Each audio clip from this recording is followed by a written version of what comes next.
अस्सलाम वालेकुम class second year के स्टूडेंट्स। आज एंटी डेरिवेटिव या फिर इंटीग्रेशन दोनों आप नाम ले सकते हैं इसके ऊपर हम एक सेकंड पार्ट आपकी खिदमत में बना रहे हैं और the anti derivative of zero is dash.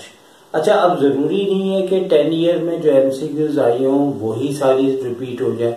बहुत से ऐसे पॉइंट्स हैं जो फर्स्ट टाइम भी आ सकते हैं और ये कोई ऐसा बड़ा पॉइंट नहीं है, लेकिन आपकी तवज्जो इस साइड लेके आनी है कि यह भी एक पॉइंट आने का चांस है कि इसमें कहा हुआ है कि जो है एंटी डेरिवेटिव जीरो का क्या होगा। आपको पता है कि डेरिवेटिव के अंदर तमाम कांस्टेंट जीरो हो जाते हैं और अगर इंटीग्रेशन लेते हैं तो वो रिवर्स हो जाता है, लेकिन एग्जैक्ट वो नंबर नहीं आ सकता, बल्कि एक सी हम कांस्टेंट लगा देते हैं। लेकिन इसका जो भी ऑप्शन होगा, इसका ऑप्शन आपको इसमें से सिलेक्ट करना होगा जो कि कांस्टेंट होगा, और कांस्टेंट चूंकि कोई भी नंबर हो सकता है और अगर एक कोई फिक्स नंबर बोलेंगे तो मुनासिब नहीं है।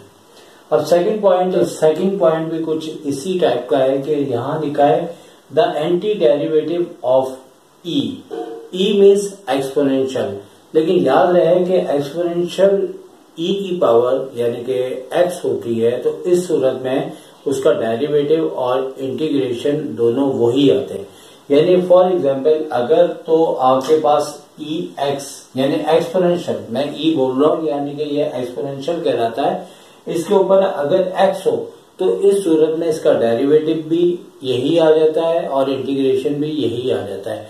इसी बात के ऊपर ये डॉजिंग आपको दी जा सकती है कि आपको सिर्फ ई यानी कि एक्सपोनेंशियल लिख के दिया जाए, लेकिन अगर उसके ऊपर एक्स नहीं डला तो इस सूरत में भी इसका जो इंटीग्रेशन है आपको अगर पूछा जाएगा तो आपने इसका आंसर क्या लिखना होगा। क्योंकि ई के साथ कोई भी अगर वेरिएबल दिया जाए, या डी एक्स है या डी जेड है या डी वाई है, कोई ऐसा इंडिकेशन नहीं दिया गया, तो इस सूरत में आपने ऑप्शन से देखना होगा कि कौन सा इसके मुताबिक है। लेकिन यहाँ पे मैं आपको बता देता हूँ इसका आंसर ई होगा और साथ में कोई भी वेरिएबल हो उसकी पावर 1 हो जाएगी और आगे प्लस सी लगा दिया जाएगा।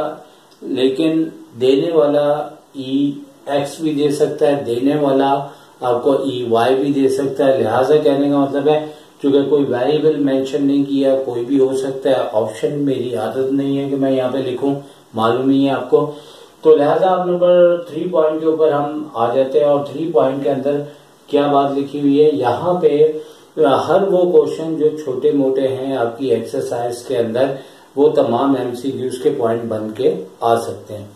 और आपने जैसे ये चैप्टर पढ़ा होगा तो आपको मालूम है कि किसी भी फंक्शन में, मतलब साइन कॉस ट्रिग्नोमेट्री का कोई भी फंक्शन हो, उसकी पावर अगर कोई दी जाए तो साइन का अगर डेरिवेटिव उसका उससे आगे मौजूद है डी एक्स के साथ, तो इस सूरत में हम क्या करते हैं कि साइन की जो पावर होती है उसमें डायरेक्ट एक नंबर ऐड कर देते हैं और डिनोमिनेटर में भी उसकी पावर आ जाती है। आपने क्या करना है कि यहाँ पे कभी कभार ऐसा अलबत्ता लाजमी हो सकता है कि चूंकि साइन एक्स का डेरिवेटिव कॉस एक्स होता है, लेकिन यहाँ पे अगर कॉस एक्स होता तो उसका डेरिवेटिव माइनस साइन एक्स होता, तो इस सूरत में इसका आंसर माइनस आना था। लेकिन अभी इसको हम कंप्लीट करते हैं तो यहाँ साइन की पावर जो है वो आपके पास आ जाएगी 4, ब्रैकेट की सूरत में भी आ सकती है, 5 पावर आएगी और नीचे भी 5 आ जाएगा और प्लस सी,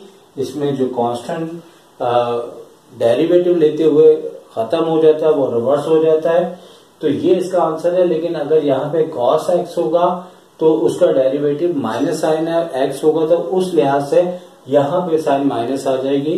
अब फौरी तौर पे इसी तरह एक पॉइंट नंबर 4 भी आपके सामने हम दिखा रहे हैं और यहाँ पे ऊपर हमने ट्रिग्नोमेट्री से रिलेटेड लिया, नंबर 4 में आपका जो है अलजेब्रिक से रिलेटेड है। लेकिन ये पॉइंट आप बासानी जबानी आप करेंगे तो बहुत अच्छा है, क्योंकि टाइम भी आपका सेव होगा।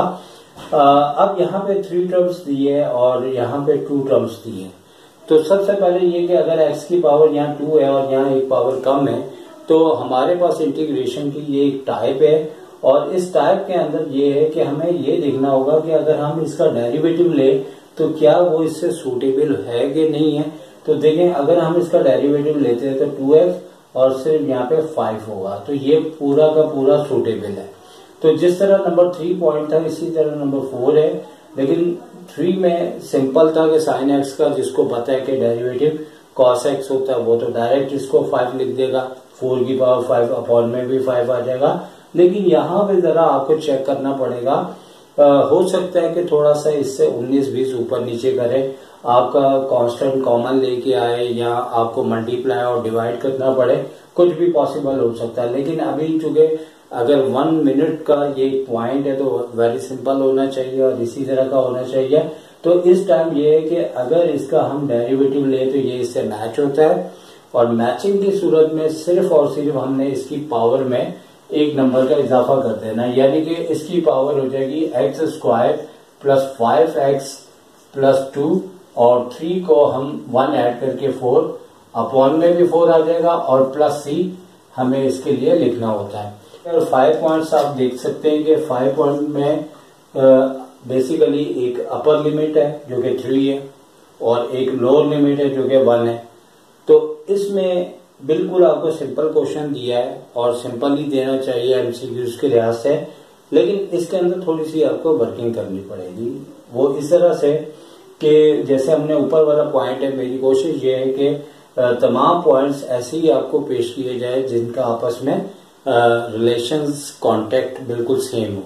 तो यहाँ पे अगर हम इसका डेरिवेटिव लेते हैं तो आपको पता है कि सिर्फ इसका डेरिवेटिव 1 आएगा और dx के साथ 1 तो ऑलरेडी मल्टीप्लाई होता है। सिर्फ हमें अपर लिमिट और लोअर लिमिट के तरीकेकार से इसका आंसर देना है। तो नंबर 5 का आंसर लिखने से पहले हमें इसको फाइंड आउट करना होगा। फर्स्ट करें हम इसका इंटीग्रेशन लेते हैं, तो फिर इस सूरत में इसकी पावर x प्लस 3 की पावर 1 प्लस 1 यानी कि 1 प्लस 1 आपकी 2 हो जाएगी और नीचे भी 2 आ जाएगा।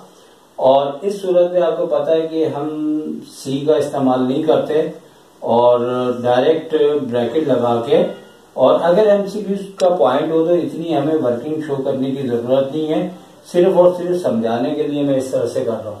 अब हमने करना क्या कि एक बार ये सारा मतलब अपर लिमिट x की जगह हम 3 प्लस 5 रखेंगे और यानी x की जगह 3 की वैल्यू रखी, अपॉन में 2 है और फिर माइनस लगा के यही प्रोसेस यहाँ पे 1 दिया है तो 1 x की जगह आ जाएगा प्लस 5 है और ऊपर हमें यहाँ पे स्क्वायर दिया जा रहा है और नीचे चूंकि 2 इसका फिक्स है।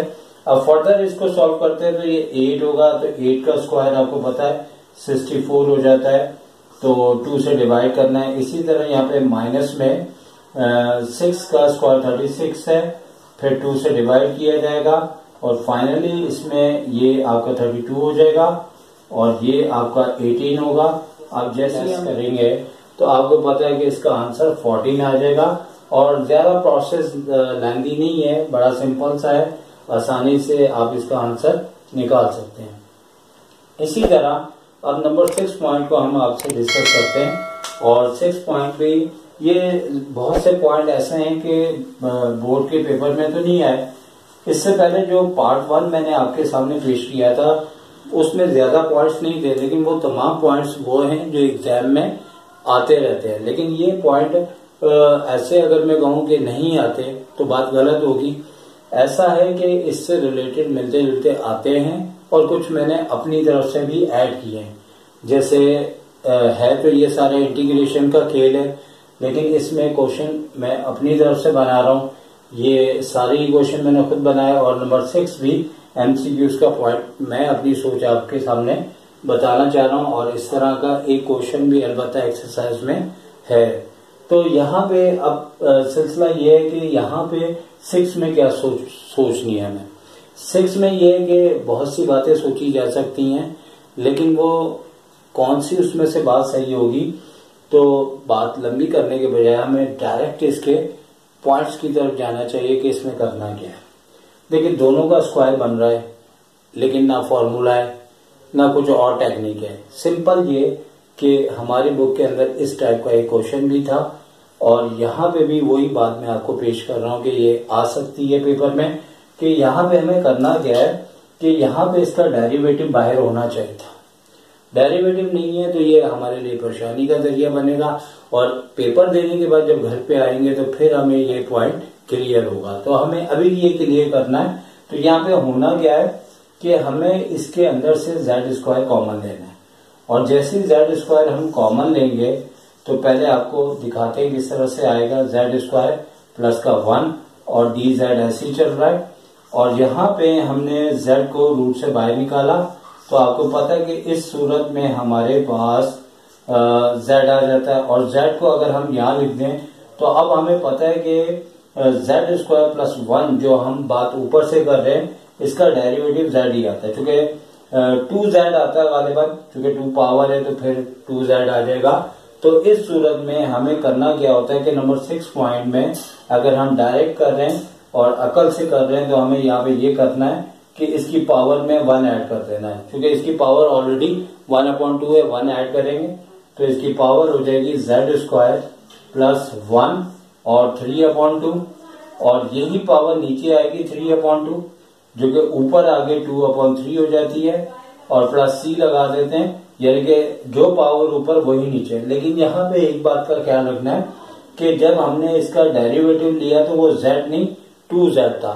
याद रखें कि अगर 2z डेरिवेटिव हो तो जो आंसर आया हो उसे मजीद 1/2 से हम मल्टीप्लाई कर देंगे, यानी कि अगर 2z आ रहा है तो z तो ये रहा, अपॉन में 2 लगा देना है। अब 2 से 2 कैंसिल होगा तो आपको पता है कि इसका आंसर क्या आ जाएगा, मतलब कि 1/3 और जेड स्क्वायर प्लस का 1 और 3/2 प्लस सी। ठीक है, तो ये इसका आंसर है, और मैंने वर्किंग भी शो कर दी। तो उम्मीद है कि आपको ये बातें और एमसीक्यूज ये सब चीजें अच्छी लगी होंगी। तो मैं आपसे इजाजत चाहूंगा। टेक केयर, अल्लाह हाफिज।